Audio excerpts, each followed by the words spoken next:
ya un poquito más contemporáneo. De hecho, este psicólogo murió en el 2000, se llama Frederick Herzberg. En los 60, él postuló que hay factores higiénicos y hay factores de motivación. En la pirámide de Maslow, los factores higiénicos son los primeros tres, los que son exteriores, y en la pirámide, los últimos dos, factores de motivación. ¿Qué postula este autor en los 60? Que el sueldo y beneficios son factores higiénicos. Condiciones y clima de trabajo, reconocimiento, relación con el líder, relaciones interpersonales, estatus laboral. O sea, todo lo que es exterior solamente elimina la insatisfacción. No es lo mismo que generar motivación. Por eso la intención de mostrarles cómo fue desarrollándose hasta llegar al punto de la motivación. Los elementos extrínsecos, exteriores, eliminan la insatisfacción. Cuando te los dan, lo único que hacen es te quitan la insatisfacción. Los verdaderos generadores de motivación, de acuerdo a este modelo o a esta postulación de este psicólogo, es el trabajo en sí, la libertad de acción, la responsabilidad, cuando te tienes la confianza del equipo y de tu líder, cuando te sientes realizado, cuando tienes un progreso y un desarrollo profesional, y lo principal, propósito. Grábense esa palabra. El propósito es la clave del liderazgo y de la motivación. En los factores externos no hay propósito, hay puras características.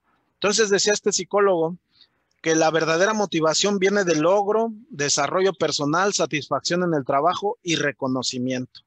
Eso era en los 60s. Y esto nos lleva a tres factores. La historia nos llevó desde los 1900 hasta el día de hoy. Factores motivacionales intrínsecos en equipos de alto desempeño. Este resumen es de una literatura, me hizo mucho sentido, se los postulo de esta manera. Obviamente, pues es en base a su criterio y en base a la madurez y a su equipo de trabajo. Dice que el factor motivacional número 1 es la autonomía y libertad de dirigir su propia acción en su tiempo con independencia. Yo te pregunto, ¿le das independencia a tu equipo o les dices hasta de qué color poner en el PowerPoint las letras? ¿Tu equipo tiene libertad y autonomía de dirigir su propia acción para cumplir las metas grupales? ¿O tú les dices exactamente qué hacer, cuándo hacer? Ese es el primer factor motivacional. Segundo, impulsar la mejora continua en su propio desempeño, dejando que cada vez sean mejores, imprimiendo su experiencia, sello personal y que lo disfruten. Muchas veces tú como líder, pues entra un poco el tema del ego. No, pues es que el sello personal es mío, tú hazlo como yo te diga. No, a la gente hay que dejarla que se desarrolle, que mejore sus áreas, que vaya imprimiendo su experiencia y su sello en lo que hacen. Eso le va a dar engagement. Eso va a hacer que se enganche con el equipo y eso va a hacer que quiera regresar a trabajar. Y si a la par le tienes cubierto su compensación contra mercado, estás teniendo una persona motivada, altamente productiva. Caso contrario, si no lo tienes bien compensado y a la par le dices qué hacer y cómo hacerlo, pues ¿qué crees que va a pasar? Pues esa gente va a hacer su trabajo porque necesita el dinero, pero no va a estar enganchado contigo, no va a dar ese extra, no va a estar motivado. Y si hablamos ya de un conjunto de personas con esa condición, pues tu equipo no va a ser de alto desempeño, ¿no? Pero si hablamos de que la gente, cada uno de los participantes tiene esta condición, pues vas a tener ahí un equipo de alto desempeño en donde tú, como líder, cada vez vas a tener menos actividad de trabajo y vas a exponenciar tu relación y conversación con ellos. Ese es el verdadero líder. Por ahí también había un 80-20, dice, dedícale 20% a las cuestiones técnicas y de desarrollo de los planes y 80% de tu tiempo a platicar con tu gente, ver sus necesidades, ver cómo están trabajando, quitarles barreras. Inclusive, este punto 2, si ustedes estudian la norma 35 de factores psicosociales, por ahí hace 2 semanas invitamos a un experto, este encaja perfectamente ahí. Y el punto número 3, hablar del propósito mayor. ¿Cómo puedes hablar del propósito mayor? Pues aquellos líderes que son visionarios Aquellos líderes que trascienden son los que hablan con el propósito y está en la química cerebral. Ahorita vamos a ver el círculo dorado de Simon Sinek. Ahí está la explicación. Habla con propósito y cómo el trabajo contribuye a algo más grande. Habla de por qué su trabajo es importante. Inclusive ustedes pueden ver, hay un libro que me gusta mucho que se llama Won Hu. Won Hu, uno de sus tres postulados dice el trabajo que es importante y hablar con propósito. Entonces, como estos conceptos son universales, cualquier literatura que ustedes hablen o lean los va a llevar al propósito. El liderazgo, un tema de liderazgo no puede estar si el líder no habla del propósito mayor, de por qué tu trabajo es importante. Ahora sí, vamos a hacer una pequeña explicación de cada uno de los elementos o de los factores que motivan a los equipos. La autonomía y libertad, habíamos dicho, ¿no? El número 1, de dirigir su propia acción en su tiempo con independencia. Bueno, aquí me gustó incluir esta imagen. No dice la inclusión es un poquito más para acá, pero la inclusión, la autonomía y la libertad de acción de los integrantes de un equipo genera motivación. La libertad de opinión. ¿Cuántas veces la gente no tenemos mecanismos para que nos digan lo que piensan? Y puede ser que tengan la solución, pero no nos dicen porque no hay un mecanismo de comunicación con el líder.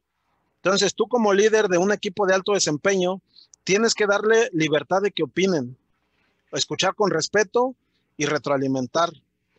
En el caso donde aplique, ¿no? En industrias de servicio o en empresas, tal vez el código de vestimenta.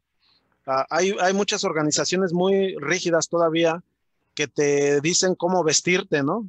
Bueno, eso también, que te den esa libertad de vestirte sin romper los códigos de vestimenta, también te motiva.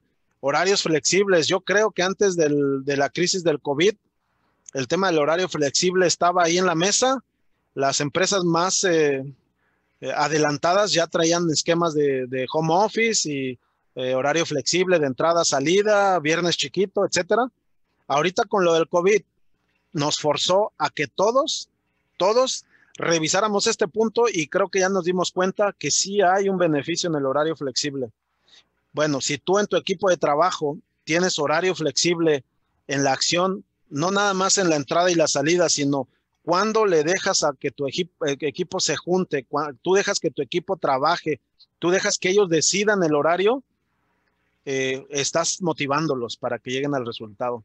Y la autonomía de gestión. Muchas veces tú como líder quieres ser el responsable de todo y a veces eres cuadrado y no los dejas que ellos tengan su propia gestión, ¿no? Equipos de alto desempeño son aquellos en donde sus integrantes tienen autonomía de gestión. ¿Qué es lo que atenta contra la motivación? Decir, haz lo que para eso se te paga. Si ustedes lo han escuchado o ustedes lo han dicho, por favor, no lo hagan. Ese es un atentado contra la motivación. Si a ustedes alguna vez le han dicho a alguien de su equipo, haz lo que para eso se te paga, te puedo garantizar que los resultados no van a ser los que tú esperas. Y si son lo que tú esperas, pues tu resultado está muy abajo. Un equipo de alto desempeño siempre va a superar tus expectativas. Y otro que atenta contra la motivación en este punto de la libertad es, así se va a hacer porque lo digo yo. Bueno, tenemos hay mucha gente que por ahí de los 60, 70, 80, esta era la filosofía, ¿no? Yo soy el jefe, yo mando, así se va a hacer. Bueno, en la actualidad, para las nuevas generaciones, y yo creo que inclusive para la nuestra, yo considerando que ya soy generación X, si a mí me dicen así se va a hacer porque lo digo yo creo que pensaría dos veces si quiero trabajar en ese equipo o en esa organización. Esos atentan contra la motivación. No lo hagan, por favor. Número 2 de los factores que motivan. Dice, impulsa la mejora continua con su propio desempeño, dejando que cada vez sean mejores. Esto es lo que deja a los que que hagan maestría en lo que hacen, ¿sí? Y me gustó mucho esta imagen, yo la uso, de hecho yo la uso. Dice, todos somos genios, todos somos genios. Pero si tú juzgas a un pez por su habilidad de trepar árboles, vivirá toda su vida pensando que es un inútil.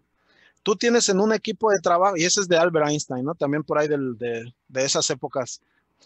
Si tú tienes en un equipo de trabajo y no te has dado el tiempo de conocer a tu gente, no sabes sus habilidades, no les permites que te digan sus habilidades, no les permites que se desarrollen, que agarren maestría, pues pones al pez trepando el árbol y al chango lo echas al agua. Pues, ¿qué crees que va a pasar?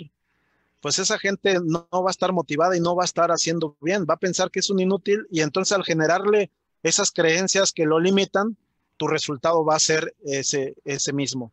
Si tú quieres que un equipo de alto desempeño dé su máximo, tienes que darle a tu equipo creencias que lo empoderen. ¿Y qué es una creencia que lo empodere? Pues decirle que puede imprimir su sello personal en lo que hace, dejarlo trabajar en sus habilidades naturales. Todos tenemos habilidades naturales. Algunos somos numéricos, otros tenemos habilidad de comunicación, otros somos un poquito más de trabajar en documentos, somos más administrativos. Déjalos trabajar en sus habilidades naturales, donde está su fortaleza. Pero para poder dejarlos trabajar ahí, tú como líder tienes que saber quién tiene qué fortaleza. Y para saberlo tienes que interactuar con ellos. Te voy a hacer una pregunta. ¿Tú sabes cómo se llaman los hijos de la gente con la que trabajas, de tu equipo? ¿Les has preguntado en qué escuela van, cómo se sienten? Pues no. Entonces, si no les has preguntado, no tienes esa confianza, no generas esos lazos para que tú puedas ir viendo a la persona, no la veas como Taylor, como un elemento más, vela como Fayol, que decía que son con necesidades. Si tú llegas a ese nivel, vas a decir, ¿sabes qué? A mí me pasa y me pasó con mi equipo. Hay una persona que yo estimo mucho que no se le da la comunicación en equipo. Bueno, ¿qué hice? Pero técnicamente es muy bueno y nunca te deja el trabajo tirado y lo hace con calidad. Bueno, pues esa persona nunca lo mandamos a que comunique nada, ni es el vocero del equipo. Pero cuando tenemos un problema técnico y queremos que no falle, él lo hace. Caso contrario, tenemos otra persona que es muy bueno para la comunicación, para las relaciones, técnicamente no lo es tanto. Bueno, él es nuestro vocero. Él, cuando tenemos que comunicar algo, él es el que hace las interacciones. ¿Por qué? Porque se le da. Y cada quien hace una función, ¿no? Y eso motiva cuando trabajas en tus fortalezas. Conecta su vocación con su fuente de ingreso y no tendrá que trabajar nunca más, ¿no? La vocación, ¿cuál es la vocación? Los militares, los doctores, los maestros son gente de vocación. No necesariamente se les paga. Los bomberos, creo que no son los mejores pagados, pero es gente que hace su trabajo con muchas ganas porque tiene vocación y están donde les gusta. Y el tema del dinero cubre sus necesidades. Bueno, para los integrantes de tu equipo, conecta su vocación con su fuente de ingreso. ¿Qué quiere decir? Ponlos a trabajar en sus fortalezas. Y eso va a hacer que todos los días lleguen con muchas ganas de trabajar, muy motivados. Pero ¿qué atenta la motivación en este punto? Pues que no que los pongas donde no son buenos, ¿no? El que les decía, el que en su fortaleza es lo técnico, pero no es muy bueno hablando. Si lo ponemos a hablar con la gente, choca y no se comunica adecuadamente y él se frustra. Entonces, si lo dejamos ahí por una necedad tuya de liderazgo, pues estás tronándolo y estás haciendo débil a tu equipo. Acuérdate que los equipos son tan fuertes como el eslabón más débil, ¿sí? Decir, no te pagan por pensar, solo por ejecutar y no dejarlos que se autodesarrollen. Esos liderazgos considero que ya van de salida. Si tú estás ahí, métetelo a tu subconsciente. Si tú eres de las personas que creen, porque así se lo dijeron, que no les pagas a su equipo por pensar, sino para ejecutar, tú mismo los estás programando y les estás generando una cultura de limitación que va a hacer que sean un equipo limitado. Y luego no te cuestiones tú mismo por qué no son un equipo de alto desempeño, ¿sí? Entonces, no digan esas frases. Esas frases limitan a los equipos y a la motivación por sí sola. Ahora sí, hablemos de el propósito. Hablar de propósito mayor y cómo el trabajo contribuye a hacer un mundo mejor, ¿no? El trabajo es importante. Aquí, en la motivación, los grandes líderes de la historia son personas que han hablado de propósito. Y el propósito muchas veces en las organizaciones se traduce en la visión. Pero a veces nuestra visión como organización o como equipo son muy, muy complejas, difíciles de recordar, están centradas en características y nadie se engancha. Tú como liderazgo les dices, es que tenemos que hacer dinero porque el estatuto, nadie se va a enganchar. ¿Cuál es la visión de Walt Disney? Dice, hacer feliz a la gente. Ese es el propósito, esa es la visión, eso es lo que le comunican a su gente.